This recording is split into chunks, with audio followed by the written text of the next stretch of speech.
अस्सलाम वालेकुम दोस्तों, आप देख रहे हैं फुली फॉरवर्ड यूट्यूब चैनल। मेरा नाम है आज़म और यहाँ पर आज की इस वीडियो में आपके सामने फ्लशिंग की जा रही है, जो कि आपको एक आसान तरीका बताया जाएगा। यहाँ पर मुकम्मल सिस्टम जो है कनेक्ट है, मतलब कि इसका कंडेंसर, एवापोरेटर टोटल जो है कनेक्ट है। सबसे पहले हमें जो है कंडेंसर को अलग से क्लीन कर लेना चाहिए ताकि पता चल जाए कि कंडेंसर में ऑयल है या नहीं। अगर कंडेंसर में ऑयल नहीं है तो कंडेंसर को आप इसके टोटल कनेक्शन जो है आप देख सकते हैं,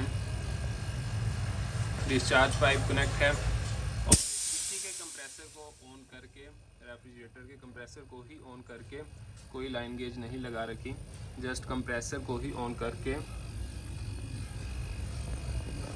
इसका डिस्चार्ज प्रेशर जा रहा है और इसका टोटल सर्कुलेशन करके सक्शन जहाँ से निकल रहा है वहाँ से आप देखेंगे कि इसको प्रेस करके फ्लशिंग किया जा रहा है। मैक्सिमम जितना ऑयल यहाँ से निकल सके हमें वो ऑयल निकाल देना है। और ये उस सूरत में है कि आपने पहले इसके कंडेंसर को, बॉडी कंडेंसर को और इंटरनल एक्सटर्नल दोनों कंडेंसर को चेक करके, अगर वो बिल्कुल ठीक है, अगर तो वो भी ऑयली हैं तो आप उसको अलग से कर लें, और उसको अलग से कर लें वो ज़्यादा बेटर है। लेकिन अगर आपने देखा कि इसका कंडेंसर जो है वो बिल्कुल ठीक है तो आप प्रॉपर इसको कनेक्ट करके और इसी के कंप्रेसर के साथ इसको इस तरह से क्लीन कर सकते हैं। अब इसके बाद ये जो पाइप है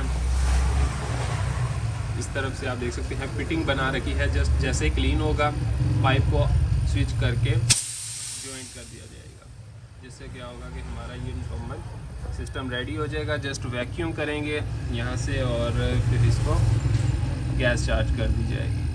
तो ये एक छोटी सी वीडियो थी, आई होप कि आपको इससे कुछ सीखने को मिला होगा। अगर आपको वीडियो पसंद आए वीडियो को लाइक एंड शेयर करें, और जो दोस्त इन्वर्टर एसी का काम सीखना चाहते हैं तो स्क्रीन पर दिए गए कॉन्टैक्ट नंबर पर क्लिक करके कॉन्टैक्ट करके पीसीबी कोड जो है वो बहुत ही चीप प्राइस में बाय कर सकते हैं, जिसमें आपको इन्वर्टर एसी के जो पीसीबी कार्ड हैं उनमें लगे हुए कंपोनेंट, उनकी ट्रबल शूटिंग, एरर आने वाले जो हैं उनको कैसे टेस्ट किया जाता है, ये सारी चीज़ें उसमें सिखाई गई हैं प्रैक्टिकल करके। तो फ्रेंड, मैं मिलता हूँ आपसे नेक्स्ट वीडियो में। Thank you so much. अल्लाह हाफिज़।